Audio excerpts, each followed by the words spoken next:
안녕하세요. 오토라이저입니다. 오늘은 많은 사람들이 관심을 가지고는 있지만 동시에 망설이게 되는 하이브리드 자동차에 대해서 이야기해 보도록 하겠습니다. 연비 좋고 조용한 주행으로 드림카처럼 여겨지기도 하지만 막상 구입 단계에서는 고민이 많아지십니다. 그렇다면 왜 하이브리드 구매를 망설이게 되는 걸까요? 대표적인 6가지 이유를 하나씩 살펴보도록 하겠습니다. 첫 번째는 비싼 초기 비용인데요. 하이브리드는 같은 등급의 가솔린 모델보다 보통 300만 원에서 500만 원씩은 더 비쌉니다. 연비로 절약할 수도 있다 해도 차액을 회수하려면 시간이 오래 걸리기도 하죠. 예를 들어 한 달에 10만 원을 아낀다고 가정하면 500만 원을 회수하는데 4년 이상 걸립니다. 그래서 도심 위주의 짧은 주행이 많다면 이 기간은 더 길어지시겠죠. 그래서 하이브리드는 비싼 차라는 인식이 여전히 강하게 남아 있습니다. 두 번째는 고전압 배터리의 이제 불안감인데요. 하이브리드의 핵심은 고전압 배터리입니다. 제조사 보증은 보통 10년에 20만 킬로까지 제공되지만 보증이 끝나고 수명이 다하면 반드시 교체하셔야 돼요. 필수죠. 문제는 이제 그 비용인데요. 500만 원에서 1000만 원까지 들 수가 있어요. 언제 터질지 모르는 교체 폭탄. 이거를 안고 간다는 그 불안감.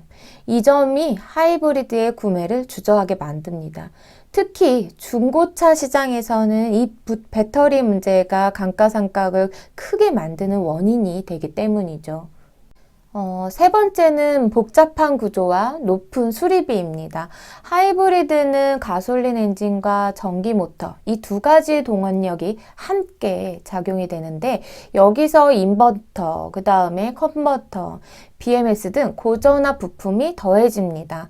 그래서 복잡한 구조는 곧 공장의 가능성이 높다는 뜻이죠. 또한 일반 정비소에서는 수리가 좀 어려워서 전문 정비소를 찾으셔야 되고 부품 가격도 그만큼 비싸서 수리비 부담이 크실 수가 있습니다. 정비 인프라가 부족하다는 점도 구매를 망설이게 하는 이유 중 하나가 되실 수 있을 것 같아요. 자, 네 번째는 부족한 주행 재미예요. 하이브리드는 연비 효율을 극대화하도록 세팅된 차이죠. 그래서 가속 페달을 깊게 밟아도 시원하게 치고 나가는 느낌이 덜합니다. 그래서 엔진과 모터가 번갈아 작동하면서 이질감이 생기도록 하죠. 고속주행이나 언덕길에서는 엔진이 갑자기 커지면서 소음과 진동이 좀 올라옵니다. 운전의 재미를 중시하는 분들에게는 이런 주행감이 조금 답답하게 느껴지실 수도 있을 텐데요. 이 고무줄처럼 늘어지는 가속감이라는 표현도 여기 때문에 나오게 되었습니다. 자, 다섯 번째 이유는 애매한 포지션이죠. 하이브리드는 가솔린의 편리함, 전기차의 효율, 이 두 가지를 다 갖췄지만요. 동시에 어느 쪽도 완벽하지는 않죠. 그래서 전기차가 대세로 자리 잡으면서 하이브리드는 잠깐 거쳐가는 과도기 모델이라는 인식이 더욱더 강해졌습니다. 게다가 정부 보조금과 세제 혜택이 줄어들면서 비싼 초기 비용이라는 단점이 더 크게 드러나고 있습니다. 자, 여섯 번째 마지막인데요. 겨울철이 효율의 저하인데요. 이 계절적인 단점이라고 보실 수가 있어요. 그래서 기온이 낮아지면 특히 배터리 효율은 기온이 낮아질수록 떨어집니다. 특히 겨울철에는 전기 모터 개입이 줄고 엔진 사용 비중이 커지죠.